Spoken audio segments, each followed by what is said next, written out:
Architecture Agile Risk Management. A figura do arquiteto corporativo, que define padrões invioláveis para toda a companhia, tem pouco impacto em times ágeis e entrega de valor.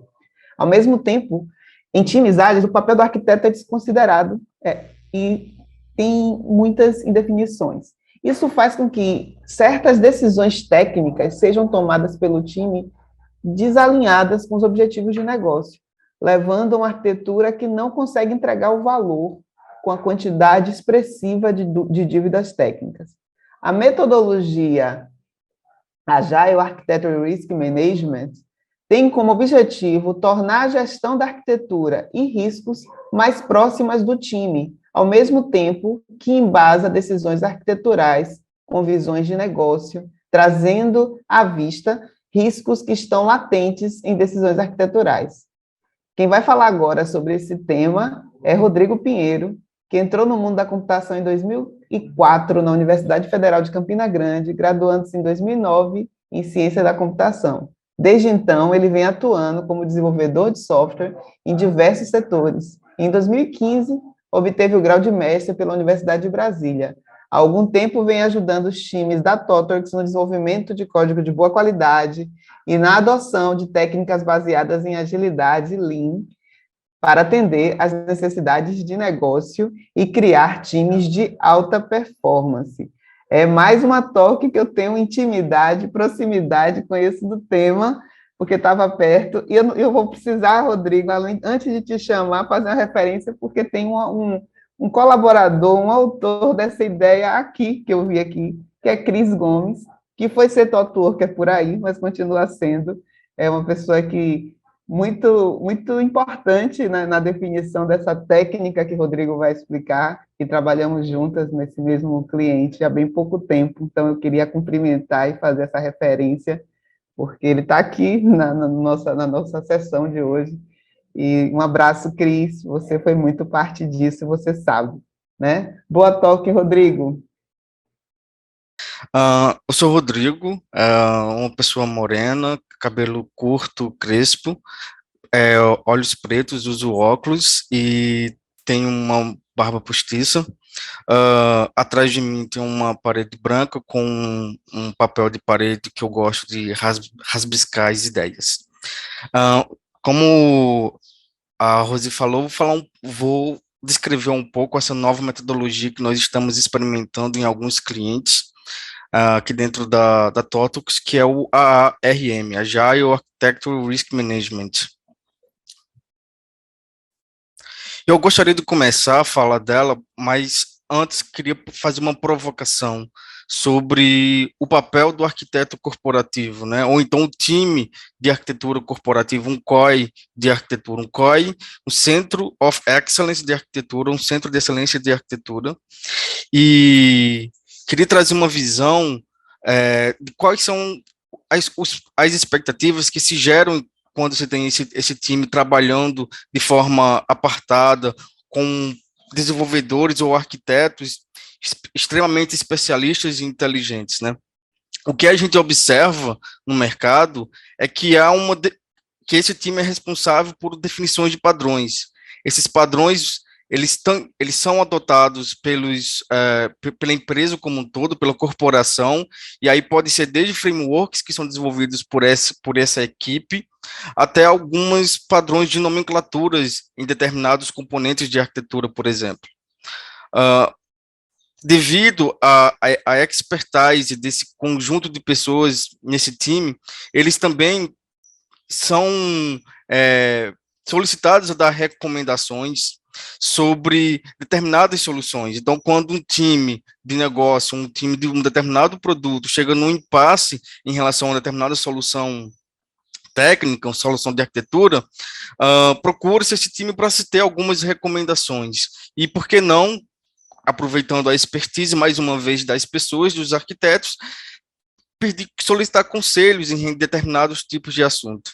E aqui eu não quero destacar ou fazer alguma crítica em relação a essas expectativas desse papel, mas principalmente focar na forma com que esse time trabalha, que normalmente é um time que toma decisões centralizadas, e essas decisões elas são espalhadas para determinados produtos, para toda uma corporação, mas é um time que ele funciona de forma central.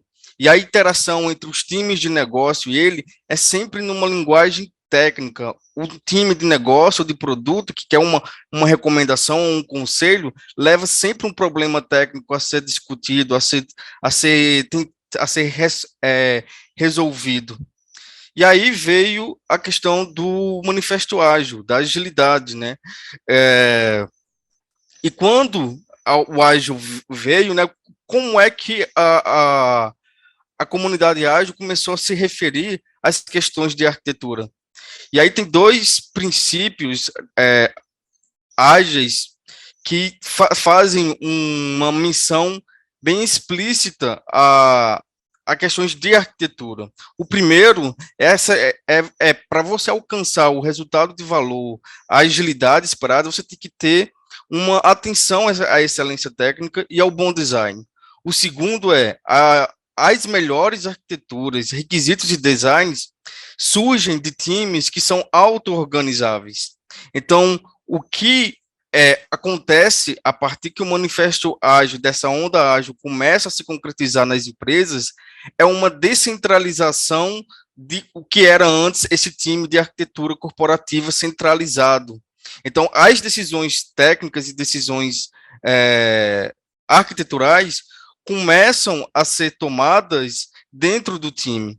Mas aí surge uma outra problemática que, muitas das vezes, esses times não conseguem tomar essas decisões técnicas devido à correria de negócio do dia a dia. As expressões por entrega de negócio sempre tem uma funcionalidade aqui ou surge uma outra funcionalidade ali que acaba despriorizando as conversas voltadas para o mundo de arquitetura. E aí, esse produto que ele começou bem desenhado, bem arquitetado, ele vai, pouco a pouco, se degradando, porque não tem um olhar voltado para a arquitetura a partir do time. E aí é que surge o nosso framework, ou a nossa metodologia, a ARM, Agile Architecture Risk Management. Essa metodologia é uma metodologia de gestão de riscos de arquitetura.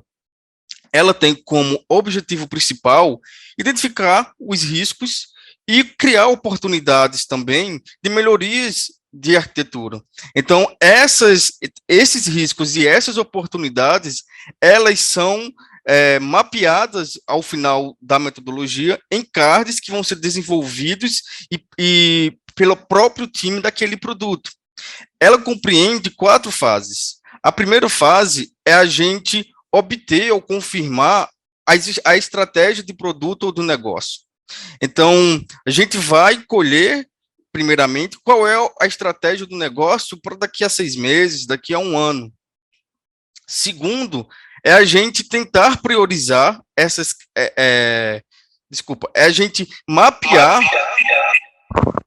Opa, deu um eco. Desculpa. Então, a segunda etapa consiste em priorizar as características de arquitetura.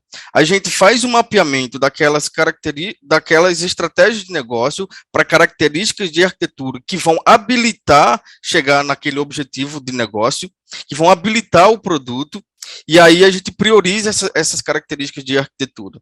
Um ponto interessante a gente frisar aqui é a periodicidade que essas etapas acontecem. Então, como a estratégia de negócio do produto, ela não muda de forma constante a cada mês, a cada bimestre, ela muda normalmente a cada semestre ou anualmente. Então, é com a mudança da estratégia de negócio que normalmente nós aplicamos essas 2 primeiras etapas de gestão de risco da arquitetura. A terceira etapa ela consiste, é o que a gente fala de risk storming, que é uma técnica colaborativa e visual para se identificar os riscos. Então, nós, a partir da priorização que foi feita no passo anterior, nós selecionamos aquelas características que foi a mais crítica para habilitar o produto, habilitar o negócio, e fazemos risk storming, que é uma técnica para a gente identificar os riscos atrelados àquela característica de arquitetura.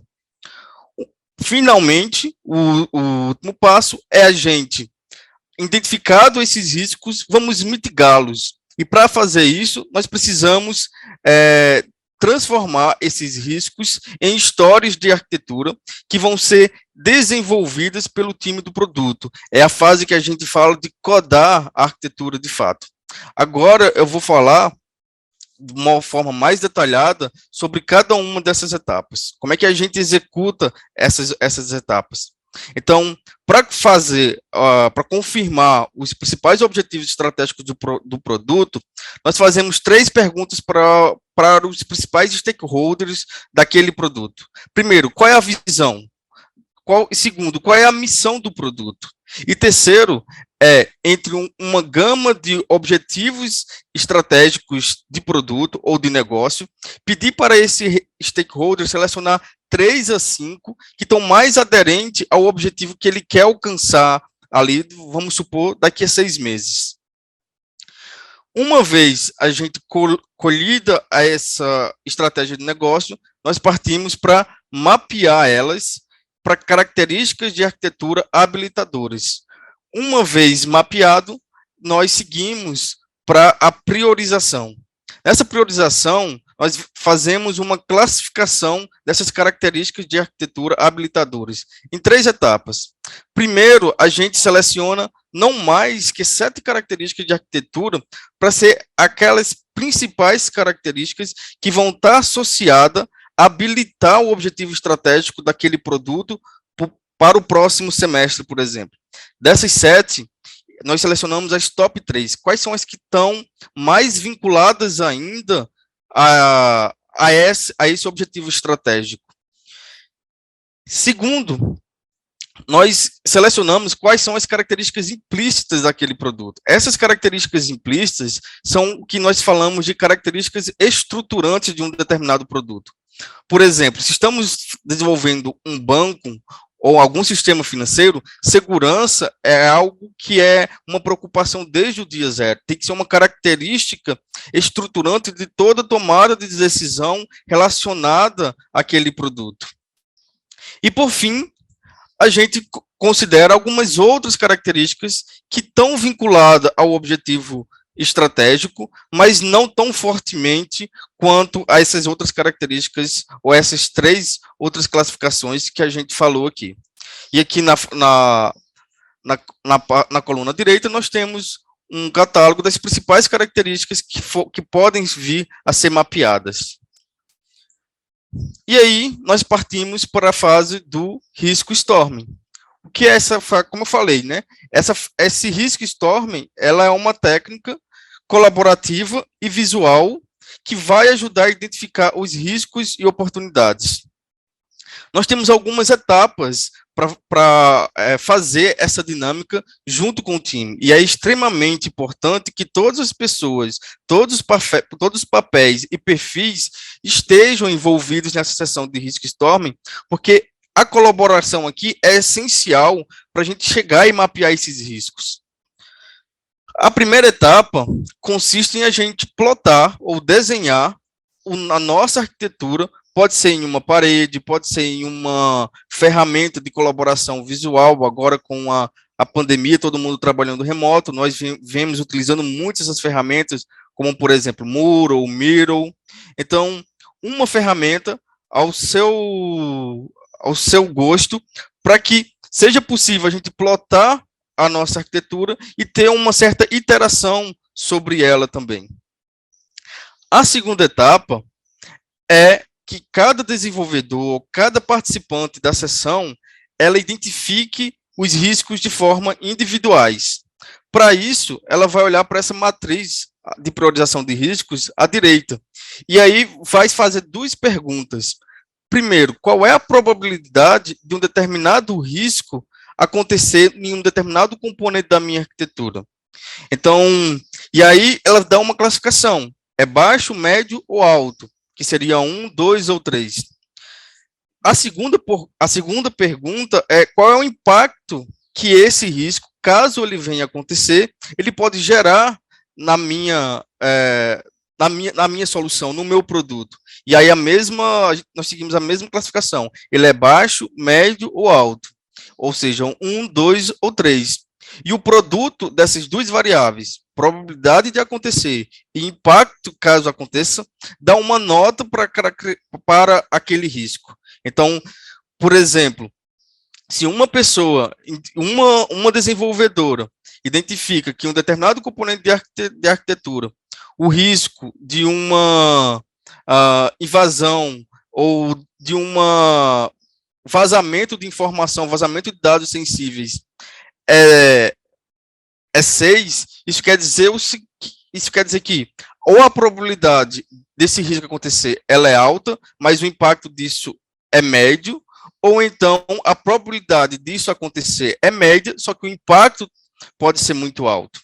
E aqui é importante frisar que nesse momento, a desenvolvedora faz a identificação desse risco de forma individual, ou seja, ela analise, não compartilha ainda com o time, simplesmente vai lá e coloca no seu desenho, porque tem uma terceira etapa, que é onde a pessoa desenvolvedora vai apontar esses riscos dentro dos componentes de arquitetura, colocando naquelas áreas que foram identificadas. A quarta etapa é a gente revisar, e aqui entra a principal vantagem dessa sessão de Risk Storm, que é a discussão. Então, é nesse momento final, onde todas as desenvolvedoras do time colocaram a sua visão de riscos, que nós vamos discutir cada um desses riscos que estão ali na arquitetura. Então, pode acontecer que, por exemplo, em um mesmo componente X, eu, como desenvolvedor, enxergo um determinado risco como sendo 6, mas a minha colega possa enxergar esse risco como sendo 9. E, nesse momento, o time abre para discussão para que chegue em um consenso. É um 6 ou é um 9, porque aqui tem visões diferentes emergindo com riscos diferentes. E aí, a outra vantagem disso é justamente o momento que todas as pessoas participantes da reunião, elas consigam discutir a arquitetura. As que estão um pouco atrás, por exemplo, em relação ao entendimento da arquitetura, começam a ficar e a se apossar mais desses assuntos e desses temas. E, por fim, na nossa metodologia, nós temos a última etapa, que é o mapeamento dessas histórias, desses riscos para histórias de arquitetura, para que o desenvolvedor ou o time realmente mitigue aqueles riscos que foram identificados. Então, além de ser uma ótima oportunidade da gente identificar os riscos, é também uma chance para a gente encontrar otimizações na nossa arquitetura. Então, é pensar naquela arquitetura evolutiva que vá seguir ou dar um próximo passo que vai habilitar as estratégias de negócio de forma mais fluida para o próximo semestre, para o próximo ano. E aí, como eu falei no começo, essas histórias ou esses riscos e oportunidades, eles vão dar origem às histórias de arquitetura do produto. E um importante aviso é extremamente necessário que esse avanço dessas histórias, desse desenvolvimento, que entrou no backlog do time, ele seja comunicado para todos os stakeholders, porque eles são riscos que podem vir a acontecer no seu produto. E isso pode ter diversos prejuízos, desde financeiros até a imagem daquele produto. E agora, a gente vem aplicando isso dentro de alguns clientes aqui dentro da Tortox. Eu vou trazer um estudo de caso que nós aplicamos no braço financeiro da Natura, que já foi falado em algumas palestras aqui mais cedo, que é a Enicopay. E aí eu vou demonstrar como é que foi feito todo esse processo dentro da Enicopay, esse braço financeiro da Natura, mais especificamente para um gateway de pagamento, ou seja, uma plataforma de pagamento que nós desenvolvemos. A primeira sessão foi identificar a estratégia do produto. E aí, para isso, nós mandamos para os principais stakeholders daquele produto as perguntas, qual é a visão? E a resposta foi permitir que o NCOPay, a plataforma de pagamento, capture toda a oportunidade, dimensione os negócios mais rapidamente, maximizando os resultados, ao mesmo tempo que valoriza as consultoras e protege o core business da Natura &Co. E a missão dessa plataforma de pagamento é garantir uma boa experiência de pagamento, né, com foco principalmente no usuário, gerar novas frentes de receitas para a Natura e aumentar a conversão de pedidos através de uma plataforma que seja transacional, global e escalável. E a terceira pergunta, quais são os principais objetivos estratégicos para o produto neste momento? As respostas foram aumentar o lucro, melhorar a retenção de clientes, melhorar a segurança, melhorar o time to market, diversificar ou criar novas fontes de receita.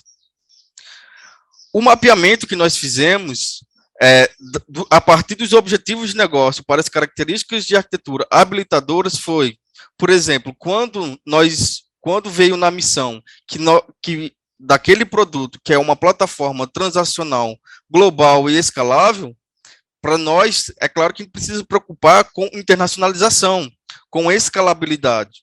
Quando se fala em melhorar time to market, por exemplo, nós mapeamos isso para agilidade, ter soluções que sejam fáceis nós termos a testabilidade, seja fácil testar, e principalmente seja fácil deployar novas funcionalidades ou novas soluções. Quando a gente fala em diversificar ou criar novas fontes de receita, a gente está falando em integração, adaptabilidade daquela plataforma para integração com novos parceiros. E essas foram as principais características que a gente mapeou. Partimos, uma vez que nós mapeamos, vamos para a priorização. E aí, as top 7 características priorizadas foram essas, ressaltando as top 3, segurança. Então, como é uma plataforma de pagamento, segurança é algo extremamente crítico. E disponibilidade dessa plataforma de pagamento, uma vez que quanto mais ela estiver disponível no ar, mais vai ajudar na rentabilidade, no lucro da própria empresa. E, por fim, agilidade, no sentido de ter uma evolução simples uma solução simples e ágeis que vão para a produção e possam ser testadas as devidas hipóteses da forma mais rápida possível.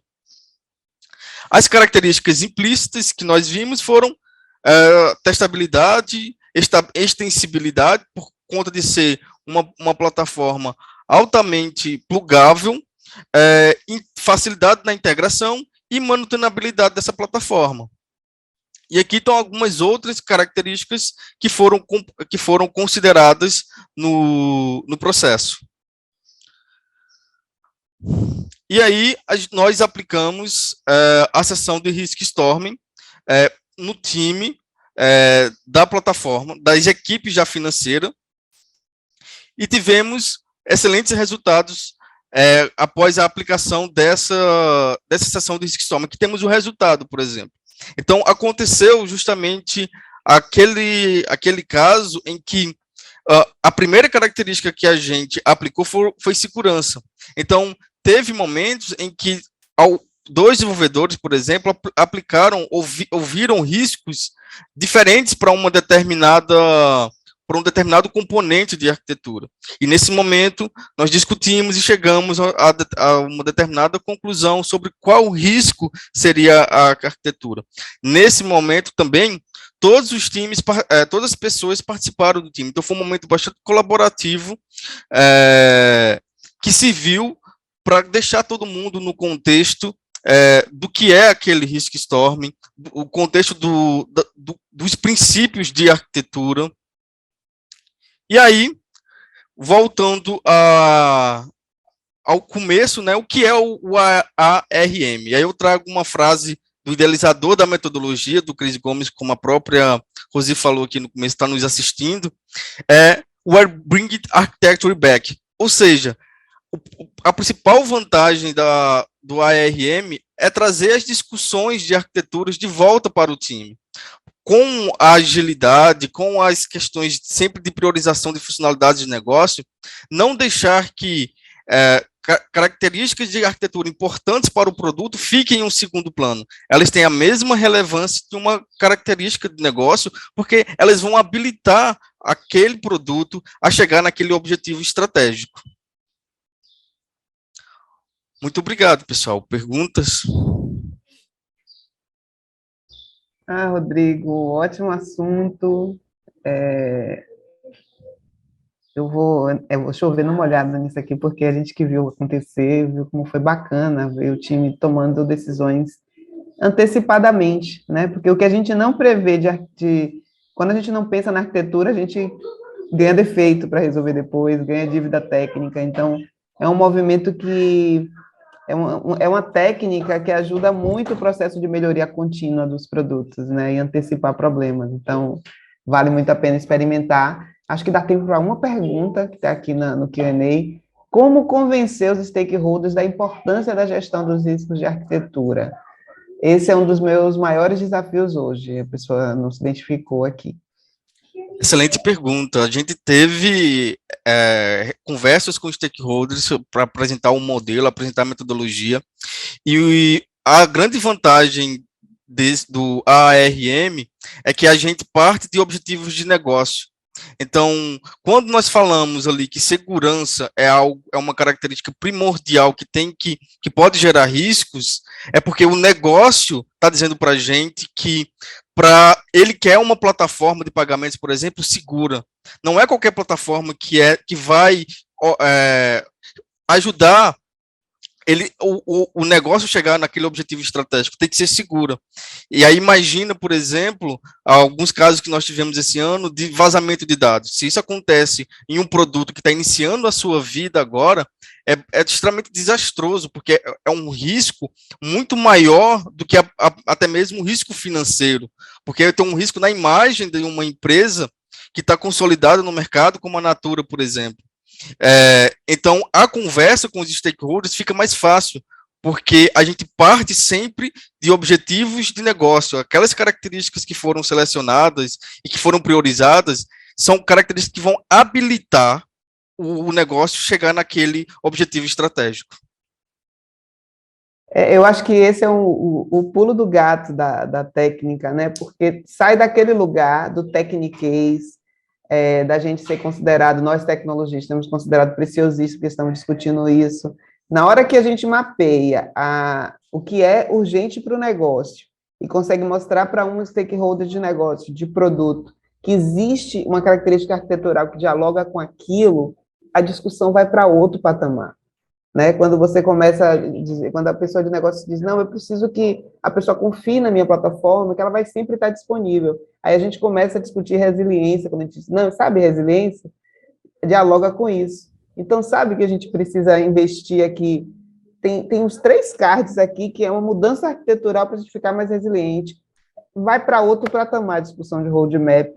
A gente viu isso acontecer, foi muito poderoso para o time. Então, aqui eu estou, de novo, quebrando o protocolo, não sendo só host, porque eu estava próximo dessa jornada, então eu vi isso acontecer.